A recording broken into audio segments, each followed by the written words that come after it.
अस्सलाम वालेकुम बेटा, हम टेंसेस का आगाज़ कर चुके हैं। इस हिस्से में पेपर में 20 नंबर का सवाल आएगा। 5 नंबर इसकी करेक्शन के जुमले होंगे जिसमें सही आपने फॉर्म लगानी है, और दूसरा 15 नंबर की ट्रांसलेशन। आज है हमारा प्रेजेंट इंडेफिनिट टेंस।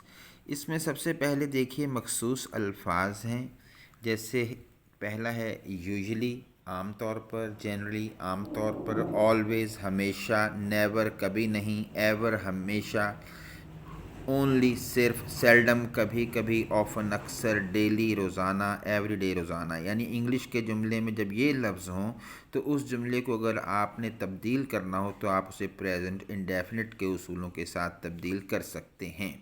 इन लफ्ज़ों को हम एडवर्ब ऑफ टाइम कहते हैं, यानी ये वो लफ्ज़ हैं जो वक्त बताते हैं। एक टेंस को हम दो तरह से पढ़ेंगे, एक्टिव और पैसिव। एक्टिव जो है इसकी पहचान में पहली अहम बात के फ़ाइल यानी काम करने वाला यानी सब्जेक्ट मौजूद होता है, और दूसरी पहचान जुमले के आखिर में ता है, ती है, ते हैं आता है, जैसे वो ख़त लिखता है। अगर हम ये जानना चाहें सब्जेक्ट है या नहीं तो हम सवाल बनाते हैं कि कौन ख़त लिखता है, जवाब है वो। या अली हॉकी खेलता है, कौन हॉकी खेलता है, अली। इसका मतलब ये जुमला एक्टिव है। जबकि पैसिव में फ़ाइल मौजूद नहीं होता, जैसे जाता है, जाती है, जाते हैं, ये आखिर में लफ्ज़ आते हैं। और मिसाल, ख़त लिखा जाता है, कौन ख़त लिख रहा है तो कोई ज़रूर, लेकिन इस जुमले में नहीं पता चल रहा कि कौन ख़त लिखता है, लिहाजा ये पैसिव जुमला होगा। और ये भी पहचान सिर्फ काफ़ी नहीं कि जाता है, जाती है। जैसे हम कहें अली स्कूल जाता है, कौन स्कूल जाता है, अली। अब ये जुमला एक्टिव है क्योंकि जाता है के बावजूद इसमें फ़ाइल मौजूद है। तो जाता है जाती से ज़्यादा बड़ी पहचान ये है कि फ़ाइल मौजूद नहीं होता। फॉर्म हम कौन सी लगाएंगे? अगर हमारे पास सब्जेक्ट आई, वुई, यू, दे जमा हो तो हम एक्टिव जुमले में फ़र्स्ट फॉर्म लगाएंगे। अगर सब्जेक्ट ही, शी, इट कोई नाम या वाहिद हो तो फर्स्ट फॉर्म के साथ एस या ई एस का इजाफा करेंगे। इधर याद रखिए पैसिव में फॉर्म हमेशा, हर पैसिव में फॉर्म थर्ड आती है। जैसे प्ले है तो उसकी तीसरी फॉर्म प्लेड आएगी।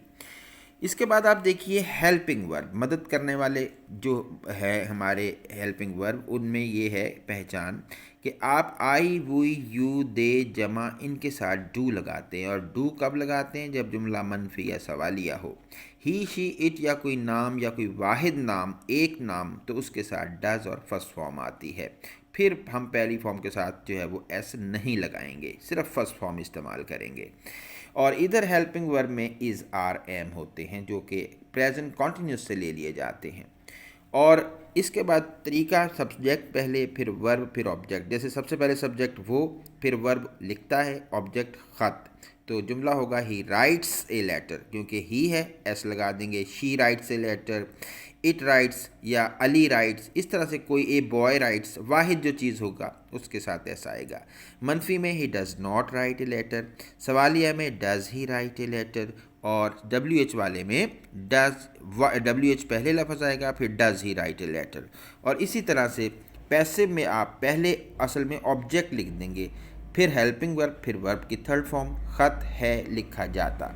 तो ये हो जाएगा इसका तर्जमा, the letter is written, the letter is not written, और is the letter written. W H वाले लफ्ज़ शुरू में ले आएंगे बस निकाल के, यानी कि why is the letter written, या कह लें कि where is the letter written. यूँ ये आपका पूरा सबक मुकम्मल हुआ। और इसके सामने आप देखेंगे ये जुमले हैं, ये पेपर में आएंगे, इन्हीं में से आएंगे। इनको आपने बुक में देख लेना है, अपनी अपनी बुक में जो भी हो उसमें प्रेजेंट इंडेफिनिट का निकाल लीजिए पोर्शन, और इस किताब के इन जुमलों को अच्छी तरह से हल कीजिए। पहले पहचान कीजिए कि इनमें से कौन सा एक्टिव है, कौन सा पैसिव, और फिर उसके मुताबिक उनको बदलिए। और फिर कोई मसला हो तो मुझे सेपरेट आप अपने इस नंबर से मुझे मैसेज कीजिए, मैं इंशाल्लाह आपको बताऊंगा। मेरा नाम मसूद रहमान है। बहुत शुक्रिया।